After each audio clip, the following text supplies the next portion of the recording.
Welcome to the Herd and 10 podcast. Here's your host, Jake Fortinsky.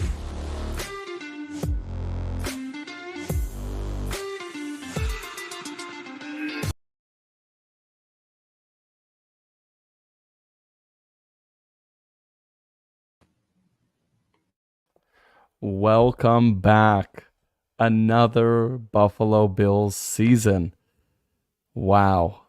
Not the way we wanted the last season to end, but I think there's once again high hopes for this season, high expectations. I think the expectations are a little tempered, at least in terms of personally for me. I don't necessarily have the same excitement that I had last year. And part of that is just things didn't end up the way we thought. You know, the Buffalo Bills were the favorite to win the Super Bowl last year. They're not the favorite this year. They're obviously still a contender. But I do think that people aren't feeling quite as confident as they did. Part of that is probably their division. I think I'd be remiss if I didn't talk about the AFC East and how much better it is this year than it was last year. It just can't be ignored. Every team in this division has gotten better, including the Buffalo Bills. I do think the Bills are better this year than they were last year. When we look at their roster, top to bottom, I think they're improved.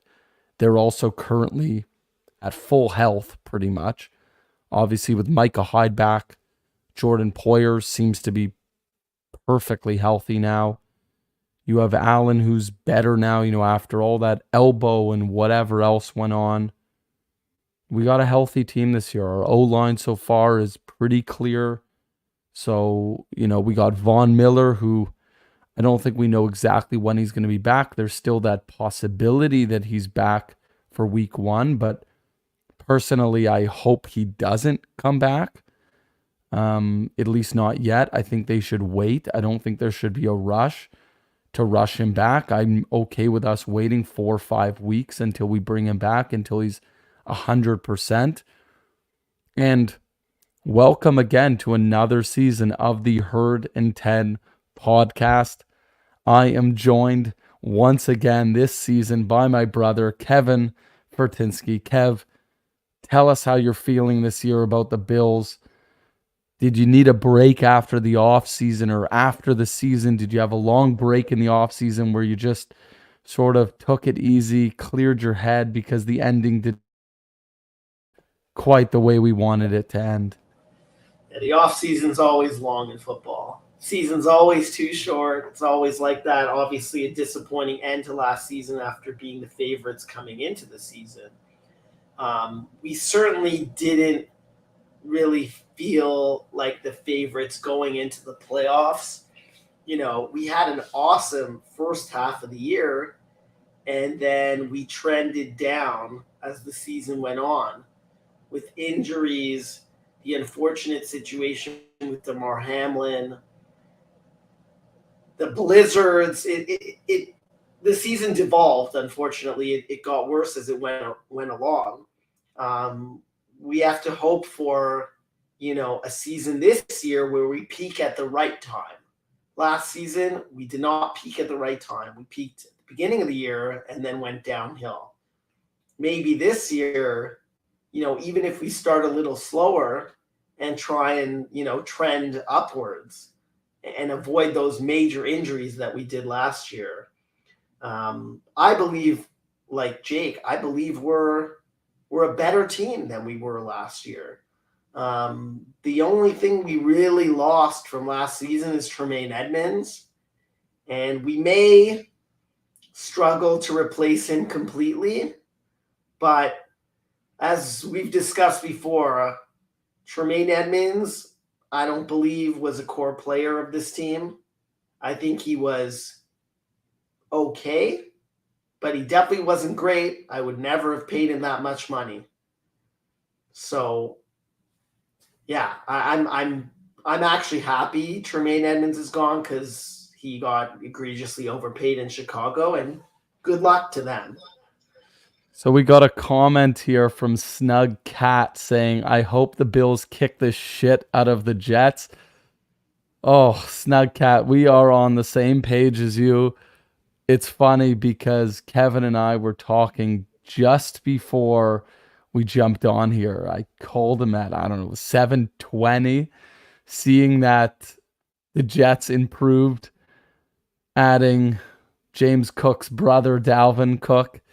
And I am a little concerned about the Jets, to be honest, in terms of concerned for the Bills, because I do think the Jets have gotten dramatically better since last season.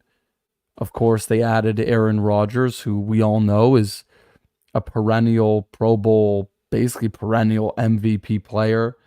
He did slip last season. He wasn't quite the same, but I also think the team wasn't quite the same. I'm certainly concerned, but I would love to see the Bills just go ham on that team, because the Jets definitely are coming in with some swagger, some confidence, even though they've proven absolutely nothing. I would love the Bills to take them back to earth and show them who the AFC really is and who's the king of the AFC. Kev, any thoughts on the Jets right now? Obviously, we talked about it a little bit before, but are you concerned at all? Do you really think that they're not a threat to take over the AFC East in any manner? Look, I think the Jets, of course, they're improved with Aaron Rodgers, but his 40-year-old season coming up, coming off a down year, I don't think he's the next Brady where we're going to see him play great until 45. We've already seen him go downhill. I think Aaron Rodgers has always been overrated. I think he doesn't take a lot of chances, which is why his interceptions are low. I think they shielded him well in Green Bay. I think they used the running game a ton where he didn't have to throw that much. And anytime he's been in big situations in the playoffs, outside of winning one Super Bowl, a very long time ago, the guy has choked every year in the playoffs. And last year, they didn't even make the playoffs. So do I think that the Jets have a better roster than Green Bay did last year? Yes, they have a better roster, but I don't think it's so much better that it makes them a Super Bowl contender. I think the Jets are more in the pretender category. I think the Jets are more they are an off-season darling team, which means nothing. So until the Jets prove otherwise, I think we're a way better team. I think we have a way better quarterback. I think our defense is just as good, if not better, than the Jets' defense. I am not overly concerned with the Jets. I think it's going to come down again to us, Kansas City, and Cincinnati. I think those are the teams I'm concerned with. Obviously, Cincinnati crushed us last year in the playoffs. Kansas City beat us the year before in that epic game. Mahomes, Burrow, those are the two guys I'm worried about. I'm not worried about a 40-year-old Aaron Rodgers. Maybe I'm wrong to not worry about him, but he can barely play in the playoffs, and he had a very suspect year when he turned 39 last year. So I have no reason to believe that he's going to maintain the MVP type level of play of 2 years ago. And even so, I don't think he was that good. I think Allen should have won MVP 2 years ago. I think Rodgers is overrated. And I think we're going to have no problem holding on to the division this year. I think Miami, I've been seeing the headlines about how terrible their O-line is. I think Tua is going to get crushed again, and that's going to be that for him. New England, Mac Jones stinks. Not worried about New England. And, Bills win this division again this year. Yeah, I mean, I think there's a few things there that you mentioned that we got to unpack. Number one, the Buffalo Bills still have the best roster top to bottom in the entire division. I don't think anyone would argue that. Now, that doesn't mean that you win the division, but you certainly have the best opportunity to do so. And I think most importantly, the Buffalo Bills have Josh Allen. Let's be honest. Josh Allen is by far the best quarterback in the AFC East. He's in the top 3 best quarterbacks in the NFL, with the other 2 guys that you mentioned. Patrick Mahomes, he is number 1. He's done enough at this point to tell me that he is a generational player. He has that potential to put up the kind of statistics that Tom Brady put up, specifically, regarding Super Bowls. And then, of course, you have Joe Burrow, who's already gone to the Super Bowl. He's beaten us. He's beaten Mahomes. He has proven that he belongs in that conversation. Not to mention, he has probably the best receiver out of those 3 teams. I think that Jamar Chase, although it stings to say it, he is better than Stephon Diggs. He's probably the best receiver in the NFL at this point in time. So the Bengals do have that special duo. But back to the division, I'm a little more concerned, as I already mentioned, with the New York Jets. I don't think Rodgers is the same guy anymore. I agree with you there. But I still think he's a legitimate threat, specifically because we need to play him twice this year, just like we're going to have to play Tua Tagovailoa twice, just like we're going to have to play Bill Belichick twice. I don't mention Mac Jones because I don't think he's a threat whatsoever, but Bill Belichick always puts up a good fight. So that's already 6 games in this season. That is a big chunk of our season that goes towards our division, and these are not going to be easy games. And you better believe that the AFC East has made some strides to try to catch up to the Buffalo Bills. We have to mention Ezekiel Elliott also just signed with the New England Patriots. So, yeah, he might not be the player he was, but it's still a step forward for them. All of these teams are taking steps forward, and the Bills have taken a step forward. I just don't think it's a massive step forward. We've kept most of our team intact. We've made some improvements, however slight. But again, from what we're hearing, Josh Allen has taken another leap forward, and that I'm most excited for. I want to talk more specifically about the Buffalo Bills preseason. So we always say this before every season: take everything that we say and everything that you see in preseason with a grain of salt. It just doesn't mean that much. The fact of the matter is, a lot of the starters aren't playing, and even if they are, the offense is generally quite vanilla. The defense is generally quite vanilla. You're not going to see a lot of the special plays that teams are saving for the actual NFL season. But let's talk about that. Let's talk about what we have been seeing. I want to start with our stock up, stock down, because there are some stocks that have grown, and I think we've been impressed. And we're not just talking about the first preseason game. We're talking about what Kevin and I have seen over this offseason, during training camp. All of that together, where do the stock ups and stock downs appear? I think the first person we should talk about, who I think is probably going to make the biggest impact this year in terms of new players, is Kincaid. We have heard unbelievable things since the second he was drafted. It's been nothing but pure excitement. Everyone wants to see what he can do. And already through training camp, through preseason, although he didn't really play in the game a whole lot, he has apparently been just lights out. The guy runs routes like Travis Kelce. He can block. He can go outside, inside. It sounds like he can do a bit of everything.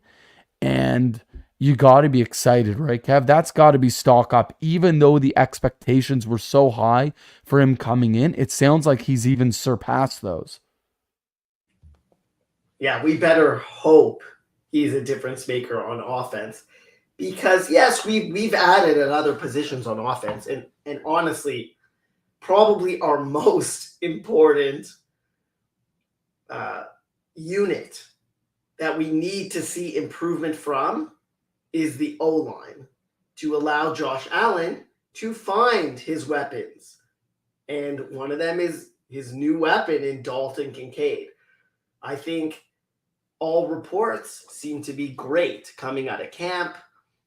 Yes, you're right. We didn't get to see him much in the preseason. And honestly, I can't say it's terribly informative to watch, these backup quarterbacks throw to, star wideouts or tight ends, either way. But yeah, I'm definitely excited to see Kincaid. We have never had a weapon like this in Buffalo. I don't recall in my almost 30 years of watching the Bills, we have never had a real threat at tight end.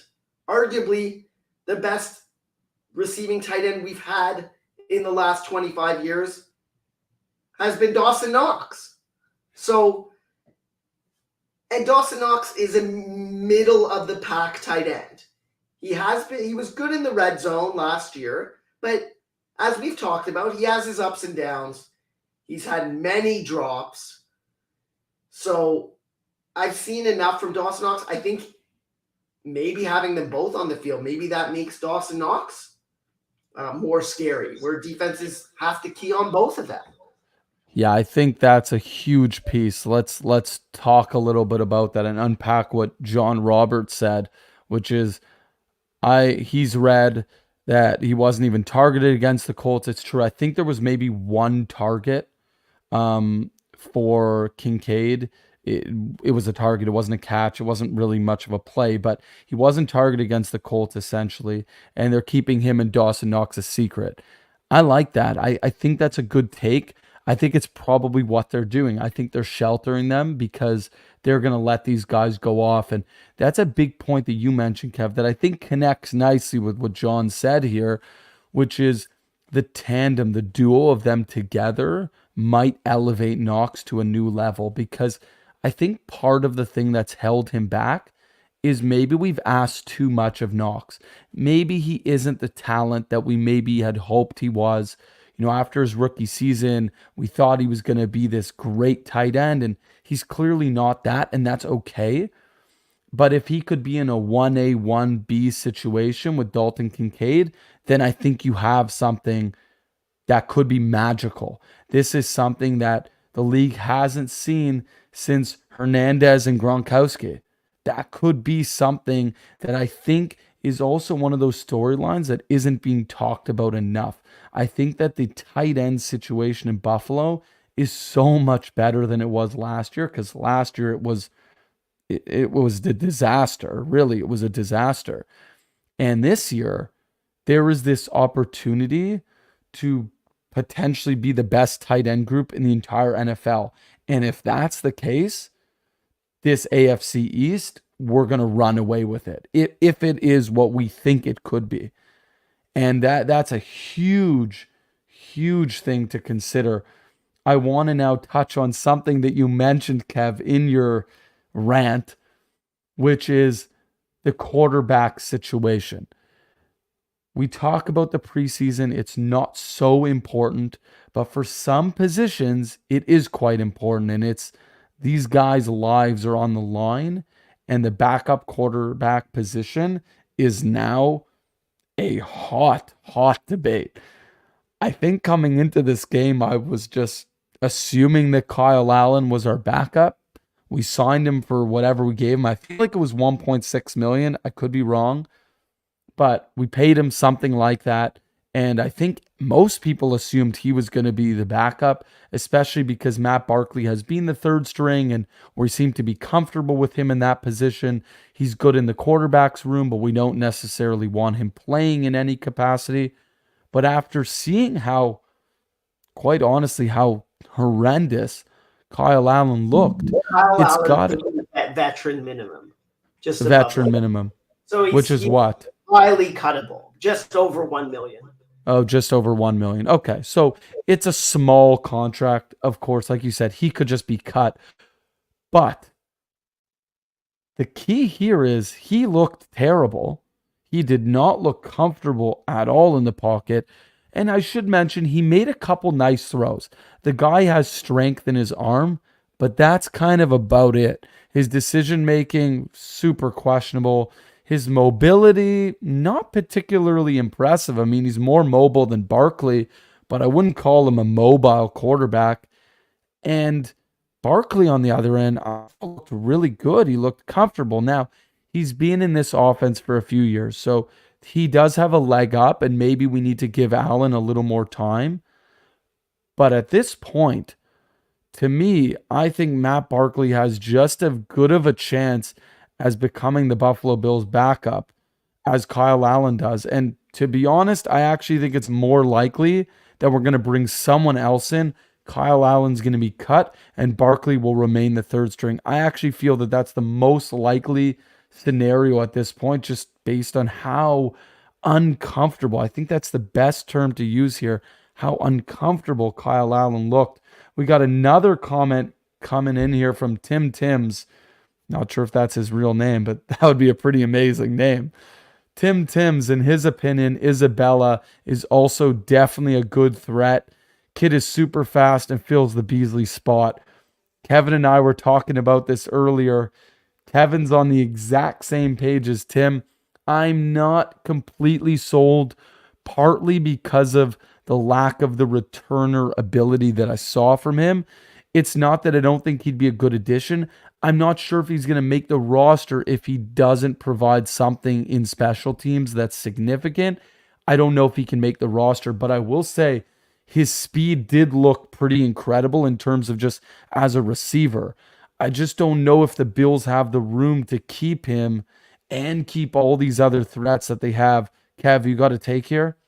Yeah, I'm extremely interested to see Deontay Hardy because they're that similar, really similar role there. You know, Deontay Hardy could be returning kicks and punts, or just one of them, and he's also a slot receiver. So, and obviously we gave him quite a bit of guaranteed money. So Deontay Hardy's going to make this roster. Isabella may not make this roster, and we just didn't get to see Hardy play really in that game yesterday. He didn't get any targets. I think he saw the field maybe a little bit, but again, it's not with Josh Allen. You can't read too much into it. I did like what I saw from Isabella. He seemed to be that Beasley type of receiver, which we were missing last year. But the question is Hardy better? I'm hoping Hardy is much better because he's not only a shallow threat, he's also a deep threat. So I'm really, really interested to see if Hardy can add a dimension to this offense. Not unlike Isaiah McKenzie, but hopefully a lot better. And again, we also saw Shakir. We saw the good Shakir making some great catches, and we saw the bad Shakir with a really bad third down drop. So hopefully the chemistry with Shakir is there with Josh Allen, and he's going to take a step in the right direction because we saw some great things from Shakir. He has length. He has speed. If he can cut down on the drops, he could be a weapon in the slot. And we can have something really cooking if we got those two tight ends, Hardy and even Sherfield. There could be a lot of threats all the way around this offense. So,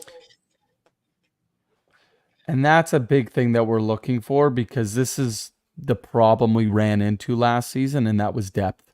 We had trouble with depth. As soon as someone went down, as soon as someone was nicked up, it was really, really challenging. We were relying on Stephon Diggs way too much last season.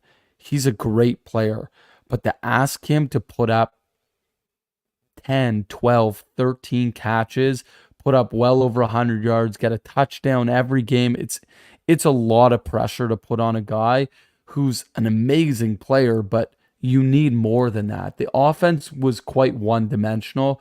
We know this. There was a lot of pressure put on Josh Allen. He was running the ball. He was throwing the ball. He made up the highest percentage of any NFL team's offense in the entire league. I think it was like over 86 or 87%. He was doing everything. And that's just, you can't ask all of that out of Josh Allen. You can't ask all of that of Stephon Diggs. And that's why the Buffalo Bills went and brought in all these guys that you've brought up. This is the exact reason why a guy like Isabella was brought in. That's why Deontay Hardy was brought in.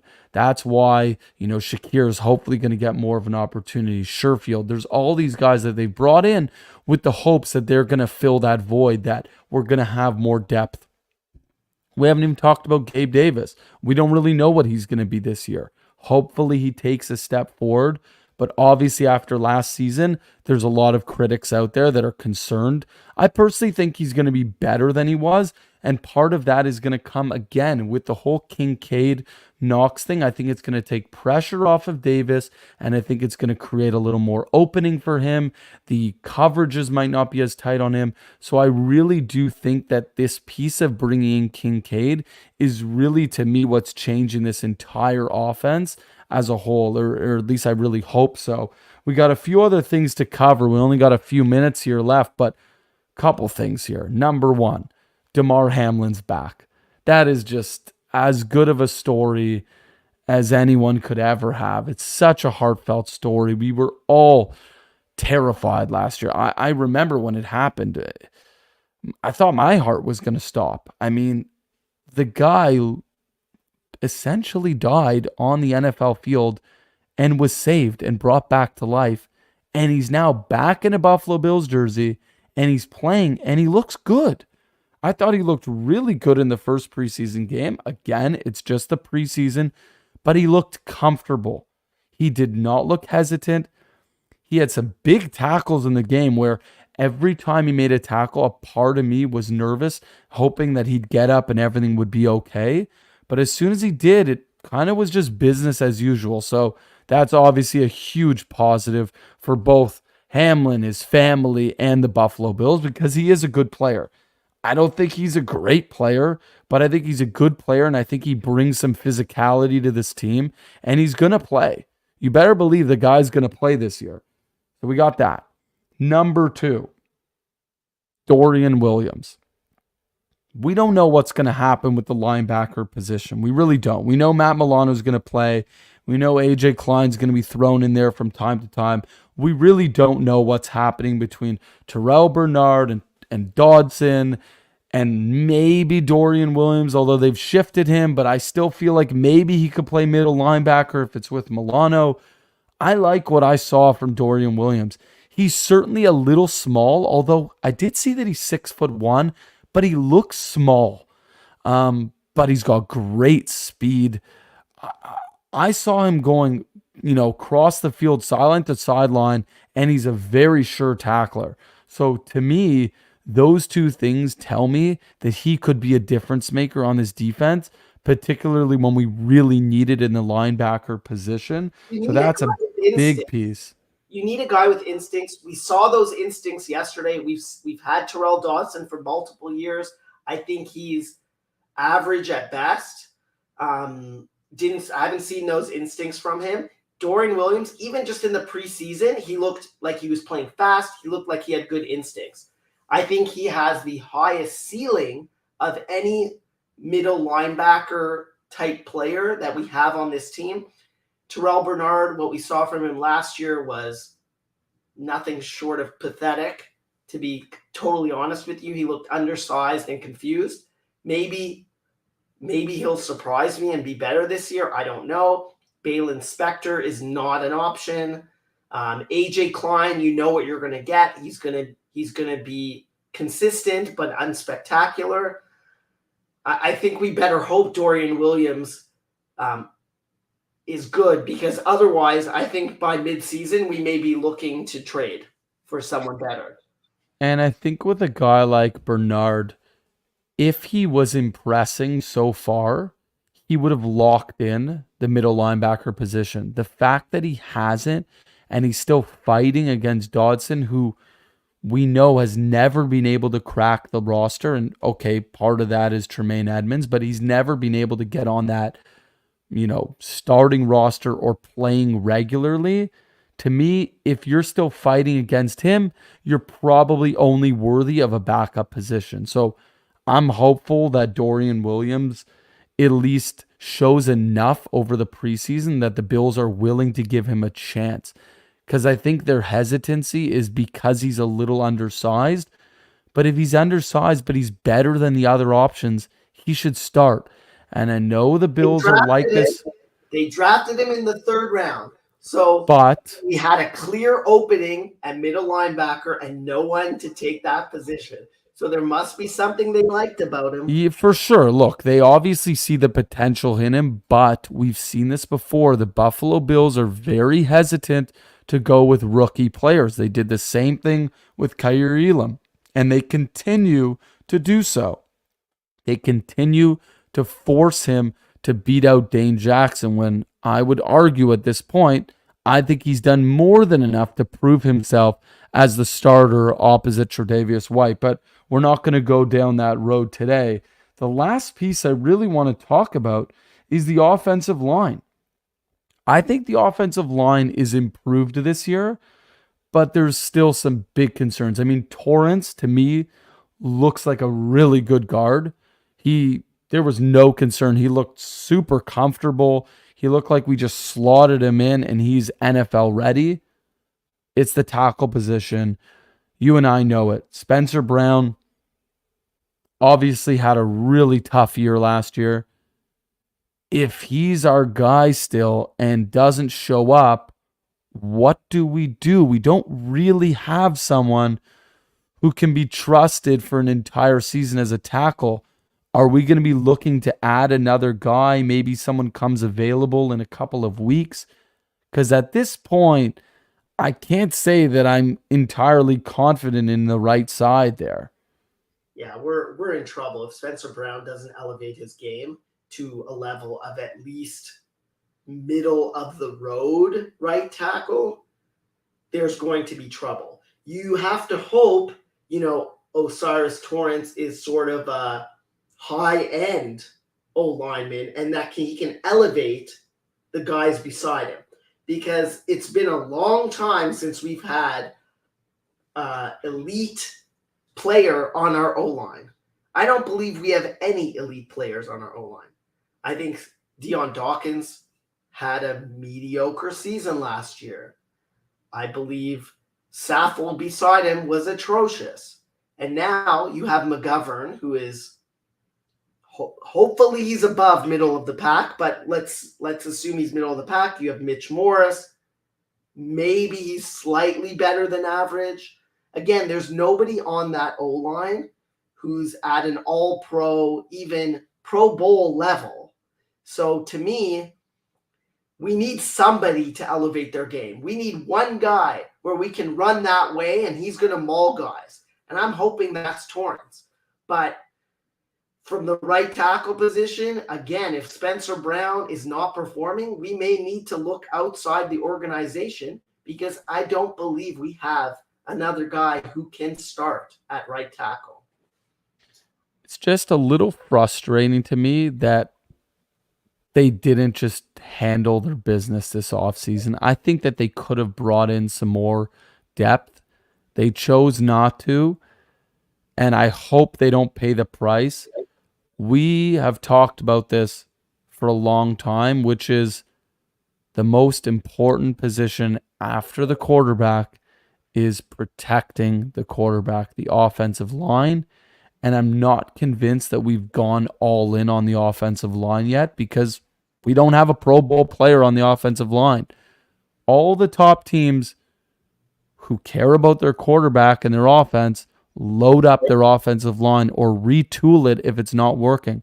The Bills, they've been very hesitant to do so, and I'm not exactly sure why, because generally speaking, the Buffalo Bills have been very good at making changes when things don't work.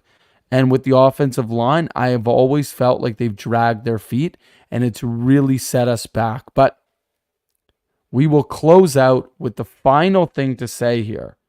the Buffalo Bills defensive line looks really good and really deep. Even without Von Miller, at this point, I have no concerns. I think they're going to be a lot better than last year. Of course, Von Miller will be coming back, but we've added a lot of depth. Everyone's got another year under their belt, specifically Rousseau and Basham. I think this offensive line is going to be a hell of a lot better. Of course, Leonard Floyd comes over, Von Miller's partner in crime when he won the Super Bowl with the Rams. I think this defensive line finally is going to make a big impact, and we really need to, because we know the linebacking core is not quite the same as it was, and we know our cornerback situation maybe isn't perfect. But with our safeties and our defensive line, you better believe this defense is still for real. It's still a top tier defense. And then, of course, you add on what we hope is a great offense. So we're going to wrap up this week, and we will be talking to you all after the next preseason game. Hopefully we get some more answers from that. Thank you so much for listening. And once again, go Bills. Bills.